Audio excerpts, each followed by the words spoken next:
नमस्कार बच्चों, स्वागत है आप सबका मेरे चैनल पर। मैं विनीता द्विवेदी आज आप सबके लिए संस्कृत सेमुशी कक्षा 9वीं का प्रथम भाग से पाठ 9 सिक्ता सेतु पाठ लेकर आई हूँ। सिक्ता अर्थात रेत, बालू और सेतु अर्थात पुल, यानी रेत की पुल। चलिए इस पाठ का अध्ययन शुरू करते हैं।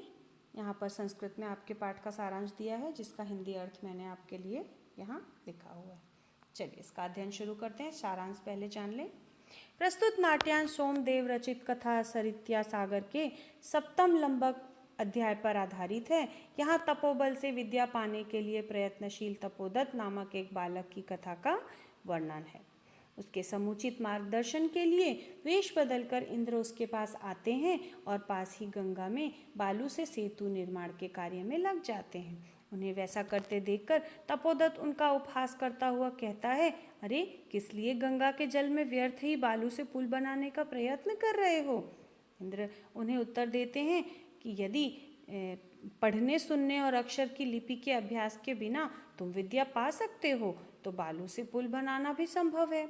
इंद्र के इस अभिप्राय को जानकर तपोदत्त तपस्या करना छोड़कर गुरुजनों के मार्गदर्शन में विद्या का ठीक ठीक अभ्यास करने के लिए गुरुकुल चला जाता है। तो ये आपका पाठ है सारांश में। चलिए इस पाठ को हम अध्ययन में देख लेते हैं। इस पाठ के अध्ययन को मैं आपके साथ शुरू करती हूँ। सिक्ता सेतु पाठ है। पाठ का प्रारंभ। ततः प्रविश्यति तपस्यारत तपोदत्त। फिर तपस्या में लीन तपोदत्त प्रवेश करता है। तपोदत्त कहता है, अहम अस्मि तपोदत्त, मैं तपोदत्त हूँ।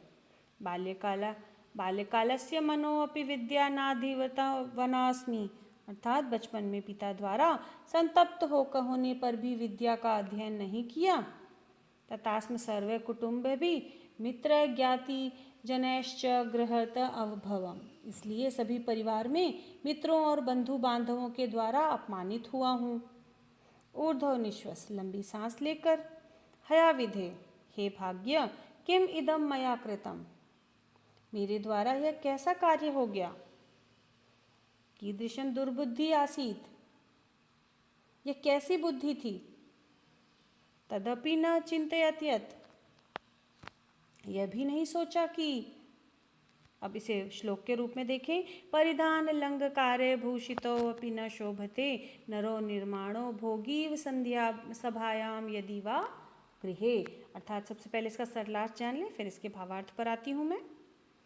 यदि मनुष्य वस्त्रों से आभूषणों से भूषित होकर भी मणि रत्न भोगी के समान सभा में हो, अर्थात घर में शोभित नहीं होता। अब इसे भावार्थ के रूप में देखें।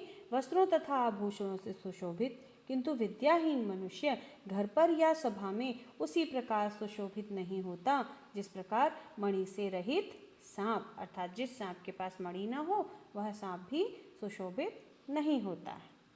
चलिए हम अगले स्लाइड पर आते हैं। किंचित विस्मय, कुछ सोच विचार कर, भवतु किम एतेन, ठीक है इससे क्या। दिवसे मार्गभ्रांता संध्या यावत यदि गृहमोपैति तदपि वरम, दिन में पथभ्रष्ट शाम तक यदि घर आ जाता है तो वह भी श्रेष्ठ होता है। नासो भ्रांतो मन्यते, वह भटका हुआ नहीं माना जाता। तपस्यारत विद्यामपि वाप्तुम प्रवृतो अस्मि, अर्थात यह अब तपस्या से विद्या प्राप्त करने में मैं प्रवृत्त हो गया हूँ, यानी निपुण हो गया हूँ। ब्रैकेट में आइए। जलोच्छलम ध्वनि श्रूयते, जल के उच्छलन की ध्वनि सुनाई दे रही है। अये कुतः कल कोलाहलम उच्छलम ध्वनि, अरे यह तरंगों के उछलने की ध्वनि कहाँ से आ रही है। मत्स्य मकरो वा भवेत, बड़ी मछली अथवा मगरमच्छ हो। पश्यामि तावत, तो देखता हूँ। पुरुषमेकं सिक्ताभिरेत सेतु निर्माणं प्रयासम कुर्वाण दृष्ट्वा साहसम, एक पुरुष को बालू से पुल के निर्माण का प्रयास करता हुआ देखकर हंसते हुए बोले। अब श्लोक में उन्होंने जो कहा है यह श्लोक के रूप में है, मैं आपको इसका सरलार्थ बता देती हूँ। हंत नस्य भाव नत्स्य भावो जगति मूर्खाणाम, अर्थात हाय संसार में मूर्खों का अभाव नहीं है। तीव्र प्रवाह मध्यामूढ़ो सिक्ताः भी सेतु निर्मात प्रत्यते, अर्थात तीव्र प्रवाह वाली नदी में यह मूर्ख बालुका से पुल का निर्माण करने का प्रयास कर रहा है। स अट्टहासम पार्श्वे पेयते, अर्थात जोर से हंसकर उसके पास गए। चलिए अब अगली स्लाइड पर देखते हैं बच्चों। भो महाशय किम इदम विधेयते, हे महाशय यह क्या कर रहे हैं। अलम तव श्रमेण, तुम व्यर्थ का परिश्रम कर रहे हो। पश्य, देखो तो। अब जो देखना है उसे श्लोक पर देखें। रामयो बंधवह्यम सेतु शिलाभिमर्क करालये विद्यते बालुकास्मिभेति याशी त्वतिरामताम, अर्थात बच्चों यहाँ पर इसका सरलार देख लीजिए।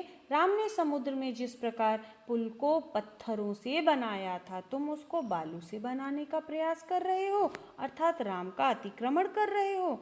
अतिक्रमण यानी राम से आगे निकलना चाहते हो। यहाँ पर चिंतयत तावत, तो सोचो। सिक्ता भी क्वचित् कर्तुम पूज्यते, बालुका से भी कहीं सेतु का निर्माण हो सकता है। आगे आइए। उस पुरुष ने क्या कहा। भोस्त पविश्वनी कथम माम अवरोधम करोषि, अर्थात बच्चों हे तपस्वी मुझे क्यों रोकते हो, मेरे लिए अवरोध क्यों बन रहे हो, रुकावट क्यों दे रहे हो। प्रयत्नेन किम न सिद्ध्यति भवति, प्रयत्न से क्या सिद्ध नहीं होता।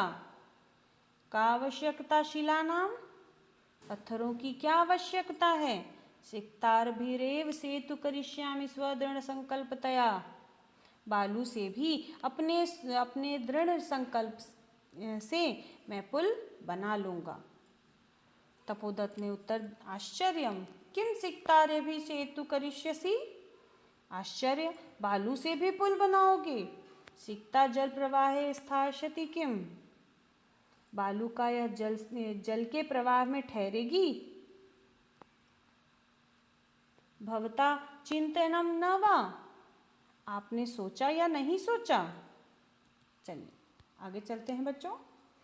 अब उस पुरुष ने क्या कहा। सोत्प्रासम, अर्थात उत्साहपूर्वक, उत्साह से एक्टिव था वो आदमी। उसने कहा चिंतनम चिंतनम, अर्थात सोचा सोचा। सम्यक चिंतितम, सभी प्रकार से सोचा। नाहम सोपान सहायताम अधिरोढ़ु विश्वसीसम, मैं सीढ़ी के मार्ग से छत पर चढ़ने में विश्वास नहीं करता। संप्लुप्त एव गंतुम क्षमस्मि, उछल कर ही जाने में समर्थ हूँ। अब तपोदत्त ने सव्यंगम यानी व्यंग पूर्वक कहा, साधु साधु यानी हंसते हुए, मजाक करते हुए, चिढ़ाते हुए, ठीक है ठीक है। अंजनेभ्य अतिक्रम्य क्राम्यस्य, यानी अंजनी के पुत्र हनुमान का भी अतिक्रमण कर रहे हो, यानी उनसे भी आगे निकलना चाहते हो। पुरुष सविस्मर्शम, सोच विचार के साथ पुरुष ने कहा, कोत्र संदेह किंच, क्या संदेह है, इसमें भी कोई संदेह है और क्या। अब यहाँ पर तीसरा श्लोक आ गया बच्चों, यहाँ देखें।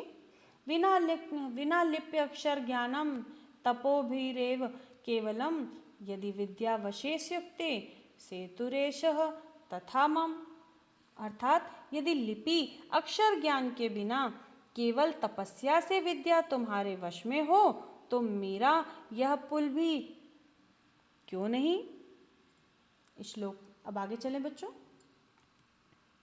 अब तपोदत्त जो है उसने स्वलक्ष्यम आत्मगत यानी लज्जा पूर्वक उसने अपने मन में उसको शर्म आई इस बात पर, और उसने कहा, अये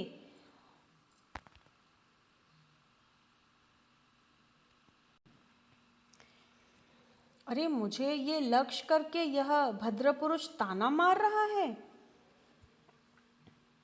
नूनम सत्यम पश्यामि, निश्चय ही यह सत्य देखता हूँ। अक्षर ज्ञानम विनैव विद्येश वाप्तुम अभिलाषे, अक्षर ज्ञान के बिना है ही विद्वता प्राप्त की इच्छा करता हूँ। तदीयम भगवत्या शारदाया अवमानना, तो यह भगवती शारदा का अपमान है। गुरु गृहम गत्वै विद्या अभ्यासो मया करणीय, गुरु के घर जाकर ही मेरे द्वारा विद्या अभ्यास करना होगा, अर्थात मुझे करना चाहिए। पुरुषार्थेव लक्ष्य प्राप्ते, अर्थात परिश्रम से ही अपने लक्ष्य को प्राप्त किया जा सकता है।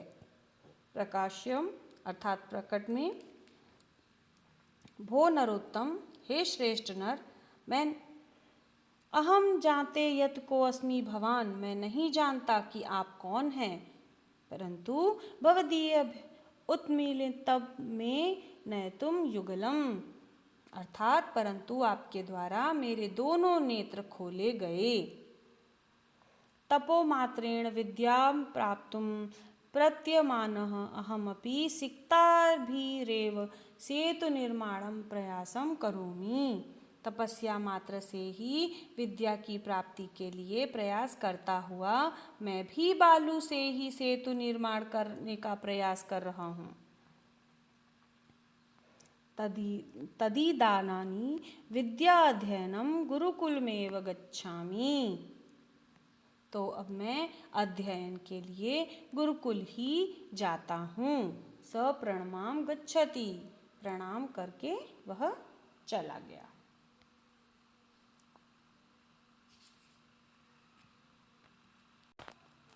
इस स्लाइड में बच्चों जो कुछ श्लोक थे उन सभी श्लोक के अन्वय आपको दिखाए गए हैं और इसके साथ ही आपका पाठ समाप्त होता है। इस पाठ से हमने यह सीखा कि हमें कभी भी अपने विचारों से ही अपने कार्य को नहीं समाप्त करने का प्रयास नहीं करना चाहिए, हमें उसके लिए पुरुषार्थ को भी लेना चाहिए, अर्थात परिश्रम हमें करना चाहिए। यदि हम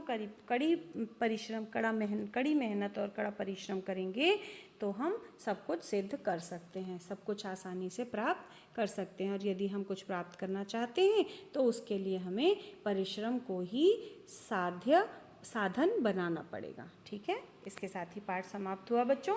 धन्यवाद।